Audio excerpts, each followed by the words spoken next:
네, 오늘 히브리서 6장 말씀은 영적 성장이 얼마나 중요한지, 영적으로 계속해서 우리가 성장하지 아니하면 우리가 신앙을 떠날 위험성도 있다. 그러므로 우리는 하나님의 약속을 믿고서 소망으로 인내해야 한다. 이러한 내용이 히브리서 6장의 내용입니다. 자, 이러한 내용을 우리가 1절부터 자세하게 살펴보도록 하겠습니다. 자, 여러분 히브리서 5장 이제 11절 보면은 멜기세덱에 대해서 언급하려고 했는데 상당히 어려울 수 있으니까, 영적 수준이 낮아서 이해할 수 없으니까 이제 너희들의 신앙이 조금 더 좋아져야 된다, 강해져야 된다, 온전해져야 된다, 이러한 부분들에 대해서 강조하기 시작했습니다. 그 강조함이 이제 6장에서도 연속되고 있습니다. 그러면서 뭘 이야기합니까? 그러므로 우리가 그리스도의 도의 처벌을 버리고, 그리스도의 도, 기독교죠. 초보가 무엇이겠습니까? 기독교의 기본 진리입니다.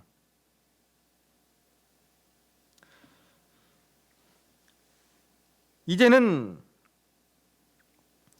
그리스도의 도의 초보를 버리고 이제는 2절에 보니까 완전한 대로 나아갈지니라, 그렇게 말씀하고 있어요.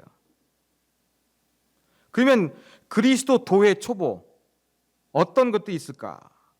보면은 이제 1절 하반절부터 2절에 6가지가 언급이 되고 있습니다.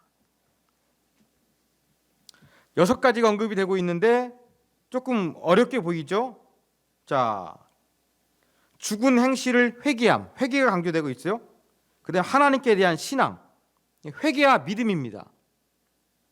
이것은 우리가 신앙을 시작할 때 이루어진, 조금 시간적으로 표현하면 과거예요. 그 다음에 세례들과 안수, 이것은 씻는 의식들을 강조하고 있는 거예요. 여러분, 손이 더러우면 씻는 것처럼 지금 내 영적인 상태, 이러한 부분들 시간적으로 따지면 현재와 관련된 것이 바로 세례들과 안수입니다. 그 다음에 죽은 자의 부활과 영원한 심판, 이건 시간적으로 따지면 미래적이죠. 과거, 현재, 미래적인 거. 그래서 6개가 언급되고 있는데 2개씩 짝을 이뤄가지고 3쌍이 언급되고 있는 거예요. 회개와 믿음, 세례와 안수, 죽은 자의 부활과 영원한 심판, 기독교의 기본이라는 것입니다. 이러한 기본적인 기독교 신앙에 머물지 말고 온전한 대로 나아갈지니라.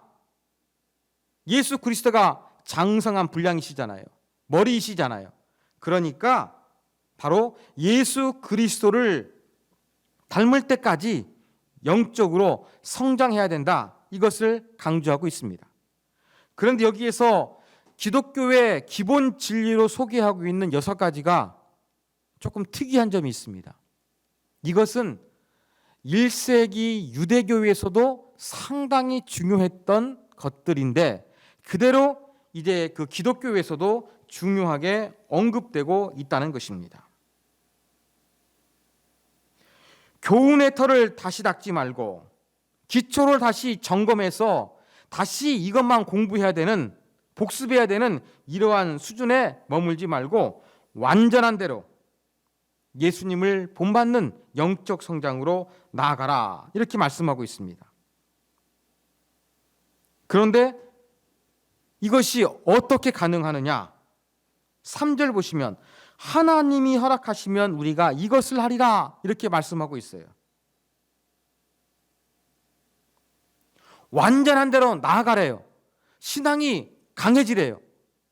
우리의 힘만 되는 것이 아니라 하나님께서 도와주시고 성령으로 역사하시면 가능하다, 이것을 강조합니다.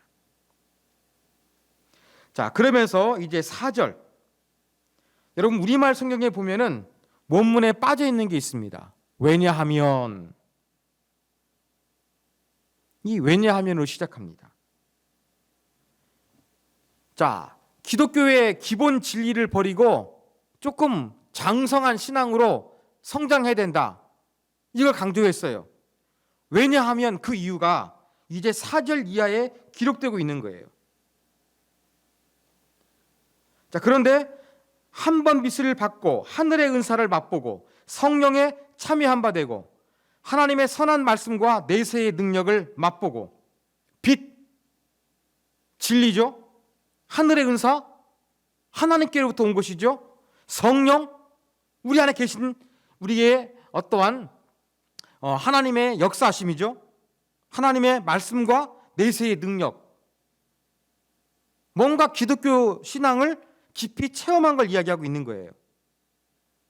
이렇게 기독교 신앙을 체험했는데도 불구하고 타락한 자들은, 믿음에서 벗어난 자들은 다시 새롭게 하여 회개할 수 없나니, 이렇게 말씀하고 있습니다.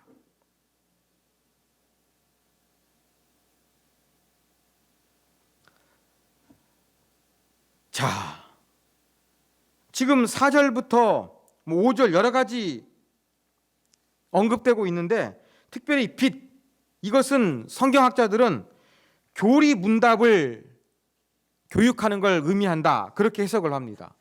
자, 기독교 이제 신앙으로 개종을 했어요. 그래서 뭐 합니까? 이제 세례받기 위해서 다 교리 문답 공부를 했어요. 그리고 하늘의 은사, 성령, 말씀의 능력, 내세의 어떠한 하나님의 역사하심, 소망, 이걸 경험을 했어요. 그런데도 불구하고 타락한 자들이 있을 수 있다는 겁니다. 그런데 어떠한 신앙적으로 체험한 이후에 다시 믿음에서 벗어난 자는, 즉 배교한 사람은 회개할 수가 없다, 이렇게 언급합니다.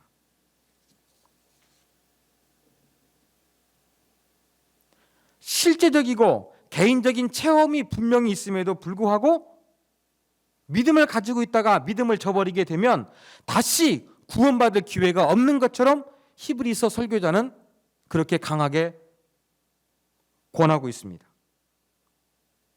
그 이유가 무엇입니까? 하나님의 아들을 다시 십자가에 못 박아 드러내놓고 욕되게 함이라. 믿음을 가지고 있다가 믿음을 내버리게 되면 예수 그리스도의 십자가를 욕보이는 것이라고 그렇게 이야기하고 있습니다.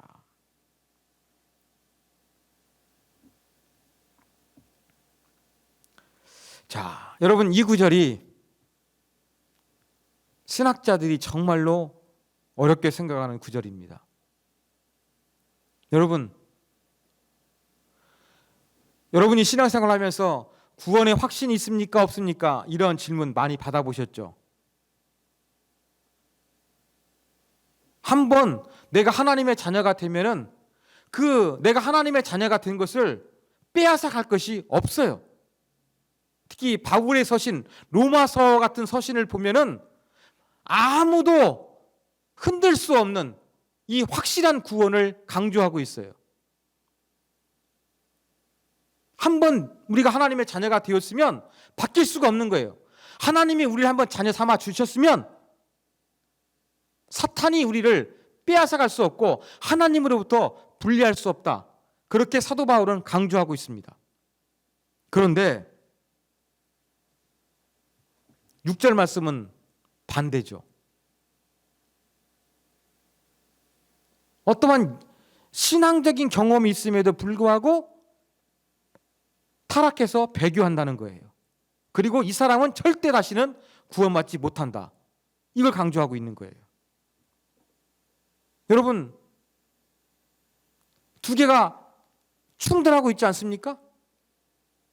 우리의 구원은 의심할 수가 없는 거예요. 어떻게 하나님이 우리를 자녀 삼아 주셨는데 어떻게 세상과 유혹과 사탄이 그것을 빼앗아갈 수가 있겠습니까? 아무도 흔들 수 없는 구원의 확실성을 성경은 곳곳마다 강조하고 있는 거예요. 그런데 히브리서 6장에 와가지고는 믿음 생활 잘하다가 믿음을 내어버리게 되면 다시는 용서받지 못할 것처럼 강하게 말씀하고 있는 거예요. 구원의 확실성을 부인하고 있는 것처럼 보입니다.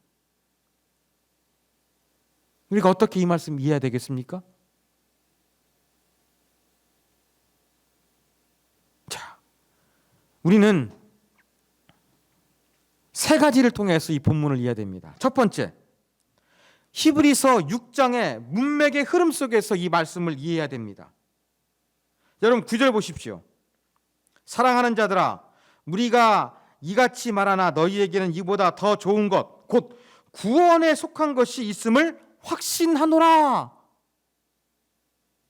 구원에 속한 것이 있음을 확신한대요. 뭔가 구원을 붙잡고 있다고 이야기하고 있습니다. 자, 문맥을 보면 완전히 배교할 나쁜 사람으로 정죄하고 영원한 이별처럼 이야기하고 있습니까? 아니에요. 배교의 위험성을 이야기하면서 뭐 하는 겁니까? 그렇게 신앙생활하면 안 돼. 영적 각성을 일으키기 위한 표현으로 이해를 해야 합니다.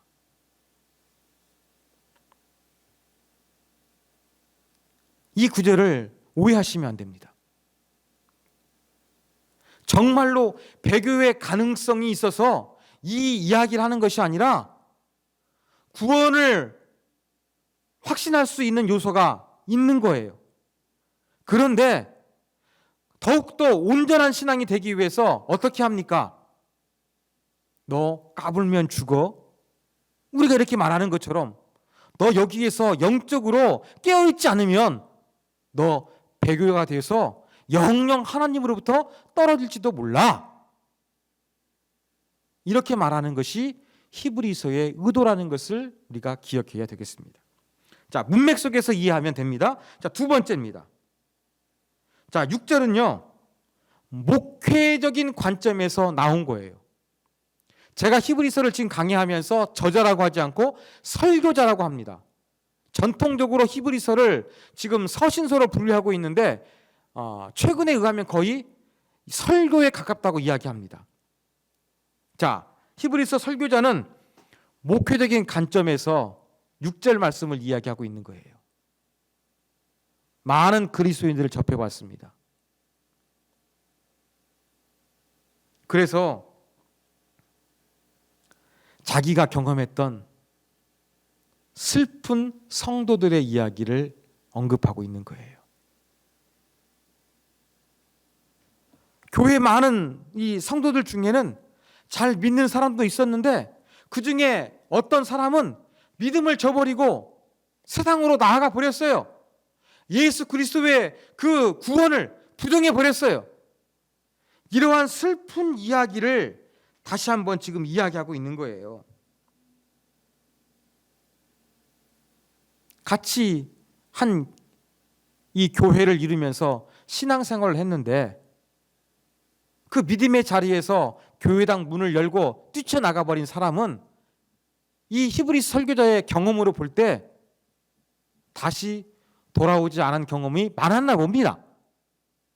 그래서 너희가 이 영적 미진아의 모습을 계속 가지고 있으면 뭔가 하나님의 은혜를 조금 체험했는데 자꾸 낮은 신앙 유지하고 있으면 너희가 배교자가 될 수도 있어.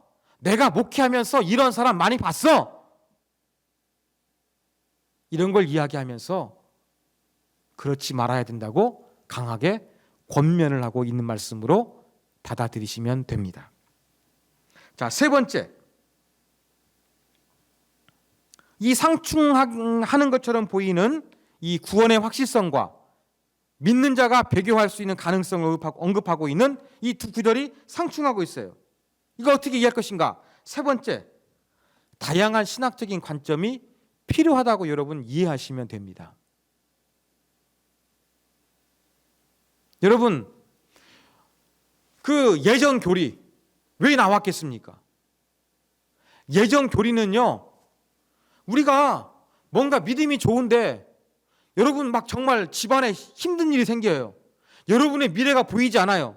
내 목숨이 건강하지 죽을 것 같아요. 그러면 내 믿음이 약해집니다. 그렇죠? 예정 교리도 왜 나왔냐면요, 우리가 신앙생활이 항상 성령 충만한 것이 아니라 사망의 음침한 골짜기를 걸어갈 때도 있는 거예요. 그러한 순간에도 하나님이 너를 자녀 삼기로 창세전부터 선택하셨으니까 너 흔들리지 마. 흔들릴 수 없어. 이걸 가르쳐 주는 것이 바로 예정 교리예요. 그래서 믿음이 자꾸 상황에 따라서 기복이 심한 사람들, 흔들리는 사람이 있어요. 이러한 사람들에게는 예정 교리가 필요해요. 그런데 신앙생활 막 10년, 20년, 30년 모태 신앙인데 구원의 확신도 없어요. 간증할 게 없어요. 이러한 사람한테는 뭘 이야기하겠습니까? 구원의 확실성을 이야기해야 되겠습니까? 아니죠. 너 이렇게 나태하고 게으르게 신앙생활 하다 보면 신앙 잃어버릴지 몰라. 영적으로 깨어나야 돼. 각성시켜야 되지 않겠습니까? 이 두 가지가 다 필요한 거예요. 제가 머리를 깎으러 갔는데 여러분 제 머리 보시면 저 흰머리가 제가 좀 많은 편입니다. 유전적으로.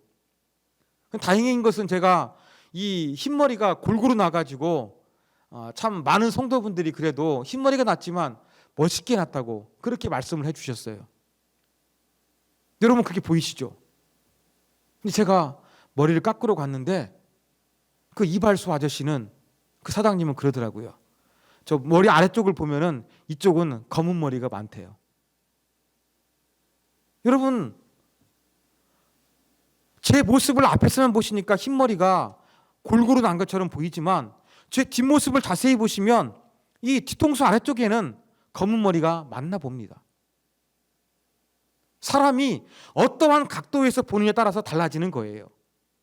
여러분 아무도 흔들 수 없는 하나님의 예정하신 이 구원의 확실을 강조하는 관점도 필요하고, 때로는 이 자꾸 영적으로 나태하고 게으름 부르고 있는 이러한 사람들 향해서는 너 잘못하면 구원받지 못할 수도 있어. 하나님이 너 버리실 수도 있어. 겁주는 관점도 필요한 거예요. 하나님의 능력과 하나님의 시각을 강조할 수도 있고, 인간의 연약한 능력과 인간의 관점에서 강조할 수도 있는 거예요.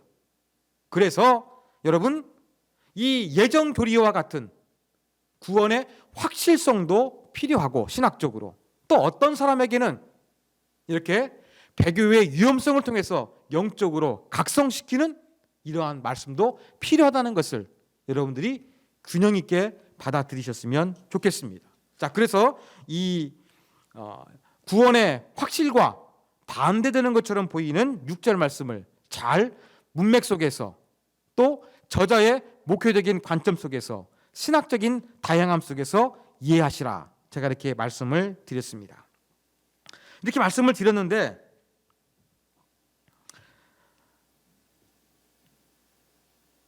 이제 7절과 8절에서는 농경 생활에서 쉽게 볼 수 있는 비유를 사용합니다. 땅의 비유. 자, 농사 질 때 땅이 좋아야 되고 비가 내려야 됩니다.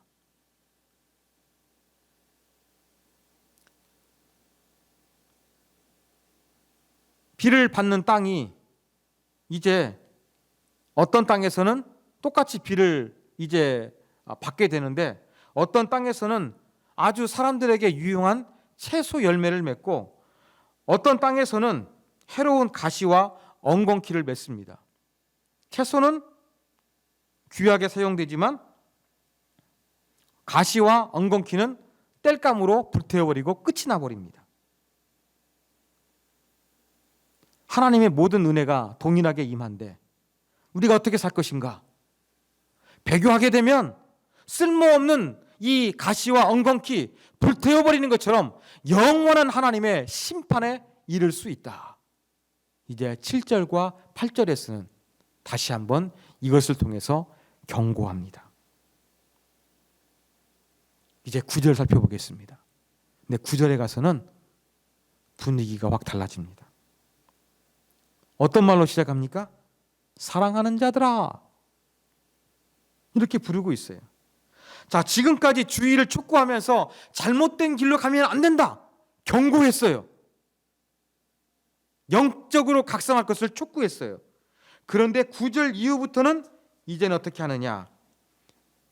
이 편지를 받는 수신자들을 위로하고 격려하고 달래고 있습니다.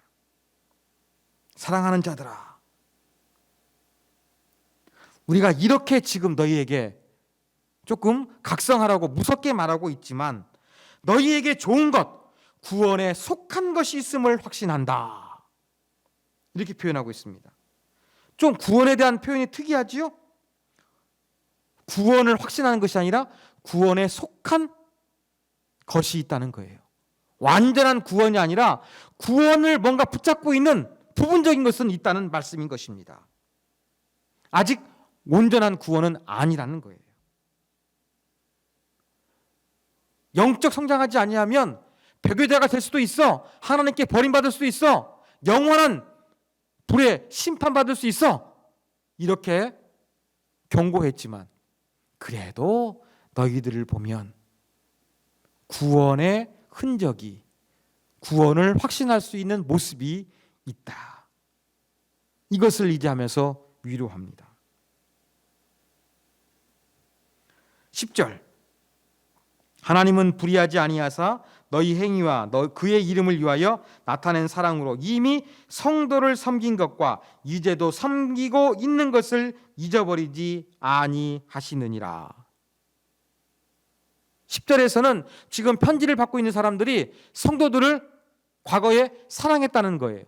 그리고 지금도 사랑하고 있다는 거예요. 이렇게 과거에 성도들을 사랑했고 지금도 성도들을 사랑하고 있는 이 모습을 볼 때 구원에 속한 어떠한 요소가 있어서 너희가 하나님께 심판받을 자가 아니라 구원받을 수 있는 것 자임을 내가 확신한다. 이것을 지금 이야기합니다. 그러면서 너희가 지금 구원받을 수 있는 어떤 확실한 부분적인 것들이 너희 안에 있으니까 어떻게 살아야 되느냐? 11절, 내가 간절히 너희한테 희망하는 게 있다. 그것은 부지런함을 나타내어서 소망의 풍성함에 이르라. 소망으로 끝까지 믿음의 경주를 잘 달려라. 격려하고 있는 것입니다. 12절, 게으르지 말라. 믿음과 오래 참음으로 말미암아 약속을 기업으로 받은 자들을 본받게 하려는 것이다. 이렇게 이야기합니다.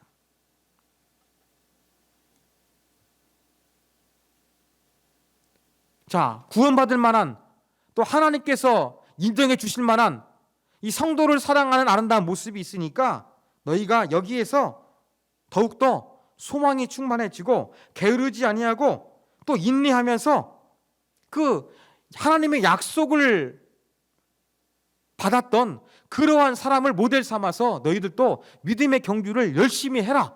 이렇게 격려합니다. 그러면서 13절에서는 그렇게 믿음으로 살 것을 소망으로 충만할 수 있도록 격려하는 근거를 제공합니다. 믿음과 오래 참음으로 신앙생활을 잘해라. 그 격려했는데 그 격려의 근거는 무엇이냐? 하나님의 약속이라는 것을 이제 13절 이하에서 이야기합니다. 이것을 설명하기 위해서 이제 구약의 한 사람 아브라함을 예로 들고 있습니다. 자, 아브라함이 하나님의 약속을 받았잖아요. 하나님이 지시할 땅으로 갔잖아요. 지시한 땅이 아니라 목적지도 모르고 떠났잖아요. 순종했잖아요. 그래서 약속의 자손을 얻기까지 몇 년이 걸렸습니까? 무려 25년이 걸렸습니다. 15절에 오래 참아 약속을 믿고 따랐던 거예요. 하나님의 약속이 이루어졌다는 것입니다.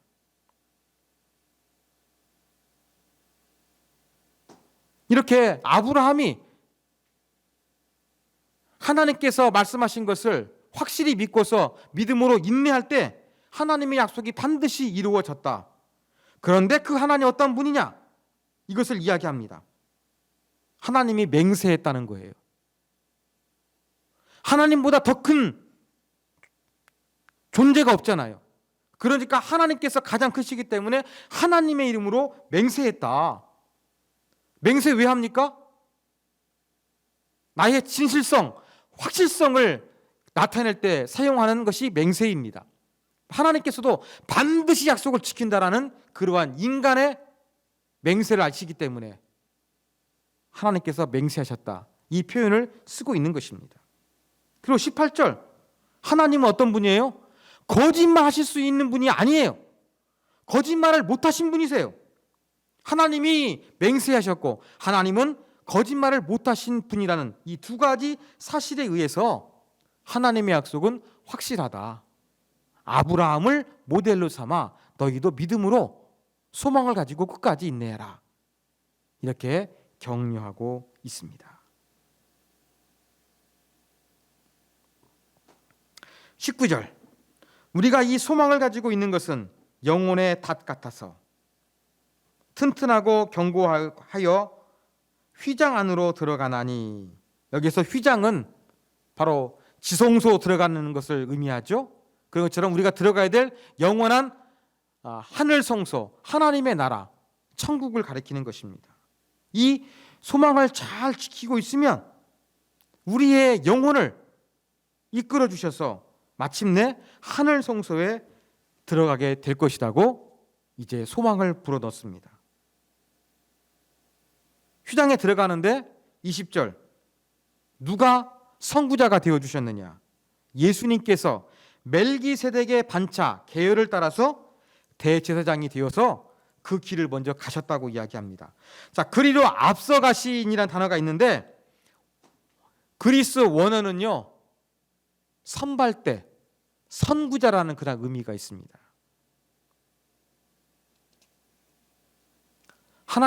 예수님께서 영원한 하나님의 성소, 하늘 성소로 들어가신 것에 선두주자, 선구자가 되어 주셨다고 원문은 이렇게 표현하고 있습니다.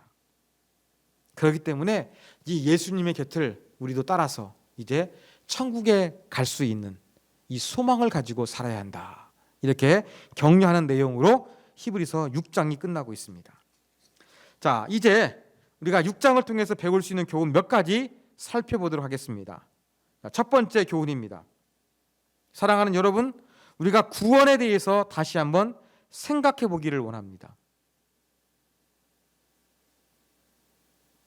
여러분, 우리 세움교회는 대한예수교 장로회 합동측에 속해 있습니다. 장로교는 전통적으로 하나님의 주권을 강조합니다. 하나님께서 믿는 자를 창세전에 택하였다는 예정서를 믿는 교단입니다. 구원을 확실하게 담보해 주는 그 신앙 노선을 저희가 견지하고 있습니다. 우리의 구원 흔들리지 않습니다. 그렇지만 우리가 뭘 또한 염두에 둬야겠습니까? 내 신앙이 흔들릴 수 있고 내 신앙이 게을러서 장성한 분량까지 성장하지 못하고 갓난아이처럼 아주 유아스러운 그러한 저급한 신앙에 머무를 수 있다는 가능성. 이 가능성을 우리가 염두에 두고서 구원을 완성해 나아가는 자들이 되어야 할 것입니다. 그렇습니다. 예정설에 따라 우리는 이미 구원을 확신하고 있는 사람들이에요. 하나님이 자녀 삼아주는 거 아무도 흔들 수가 없어요. 그렇지만 아직 구원이 완성된 것은 아닙니다. 그러니까 넘어질까 조심해야 돼요. 여러분, 기도하실 때 하나님 응답해 주셨잖아요. 그런데 흔들릴 때가 있습니다. 성령의 은사를 받았습니다. 방언도 하고 병도 낫습니다. 그런데 흔들릴 때가 있습니다. 말씀의 능력을 경험했습니다. 내 영혼 깊숙이 파고드는 성령의 능력, 말씀의 능력을 경험했습니다. 그럼에도 불구하고 우리의 상황이 어려워지면 신앙에 대해서 회의적인 태도를 가질 수 있습니다. 바로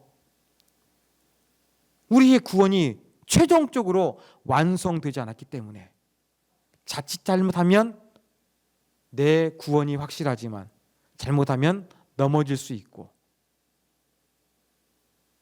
또 아름답지 못할 가능성도 많다는 것을 의식하면서 내가 예수 그리스도의 십자가를 경시하고 욕보이고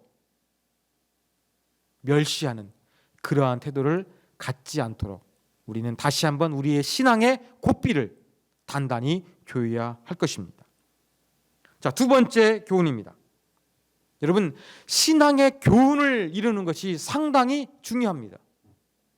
여러분, 가급적이면 균형 잡힌 이 신앙을 형성하기 위해서 노력하십시오. 자, 오늘 제가 이 같은 66권의 하나님 말씀 안에서 두 가지가 상충하고 있다는 그 말씀을 드렸죠. 뭐 말씀드렸습니까? 사도 바울은 하나님께서 우리의 구원을 예정해 주셔서 아무도 흔들 수 없다는 강조했는데 히브리서 6장에 와서 보니까 믿는 사람이 영적인 체험을 분명히 했음에도 불구하고 배교하면 다시는 회개할 기회가 없을 것이다 경고하고 있어요.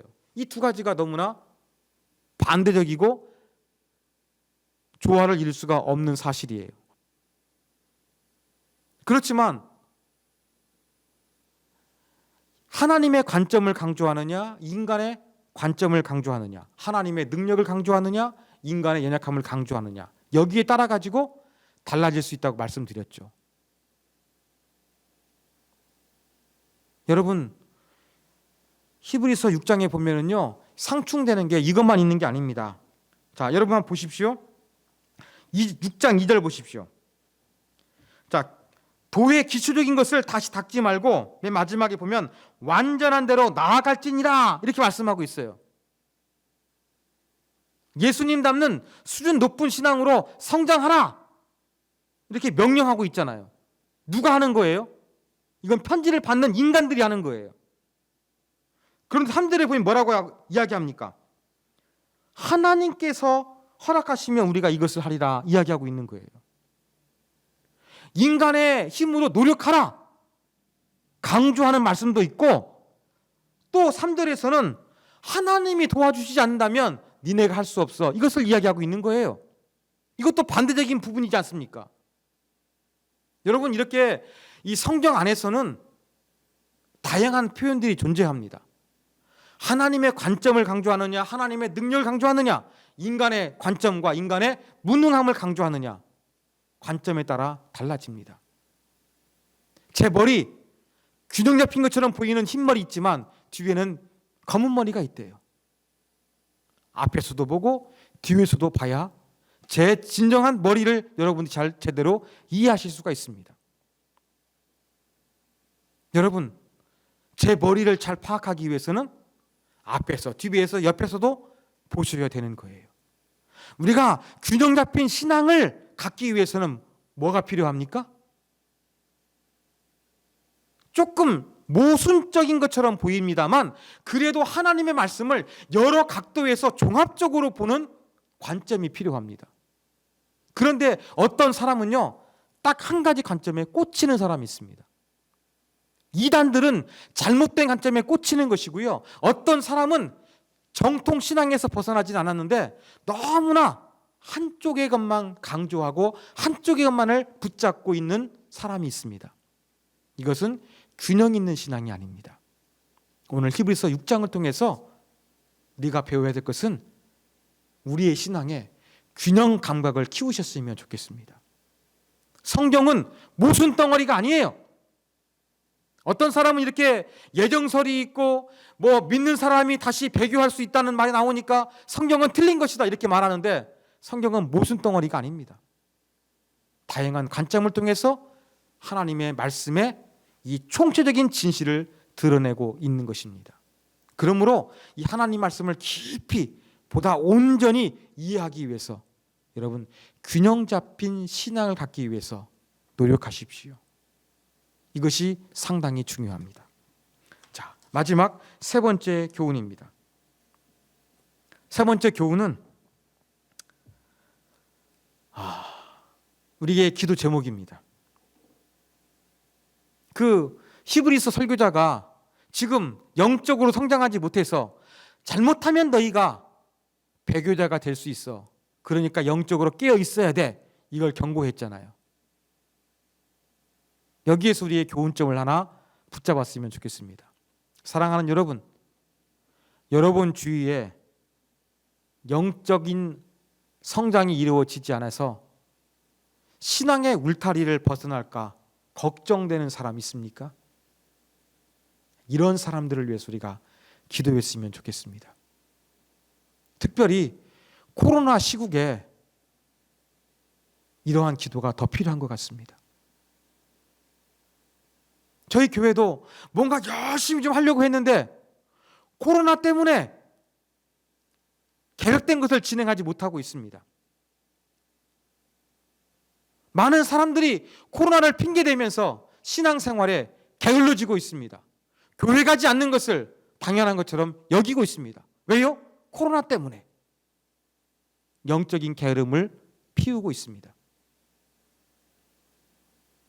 코로나가 됐든지 간에 어떠한 환경적인 요인 때문에, 어쩌면 개인의 힘든 개인 사정 때문에 영적으로 성장하지 못하고 젖이나 빠는 이 유아적인 신앙을 가지고 계속해서 머물러 있는 그러한 나약한 신앙의 사람들, 여러분 자신일 수도 있고 여러분 주변 사람일 수도 있습니다. 그러한 사람들을 위해서 이 시간에는 저와 여러분이 간절히 기도했으면 좋겠습니다. 하나님, 코로나 시국에 내가 알고 있는 사람들 교회에 나가지 않는 것을 너무나 당연시 여기고 있습니다. 믿음에서 멀어질까 두렵습니다. 붙잡아 주십시오. 기도했으면 좋겠습니다. 저희 교회에서도 어르신들 못 나오고 있습니다. 제가 추석 명절 앞두고 이렇게 전화로 드렸습니다. 추석 잘 보내시라고. 어르신들 보니까 나오실 생각이 별로 없더라고요. 신앙이 흔들리지 않도록 우리 교회 어르신들을 위해서, 출석하지 못한 분들을 위해서, 또 부모의 반대 때문에 이렇게 나오지 못하고 있는 우리 주일학교 학생들을 위해서 기도했으면 좋겠습니다. 이것이 우리가 세 번째 붙잡아야 될 영적인 교훈입니다.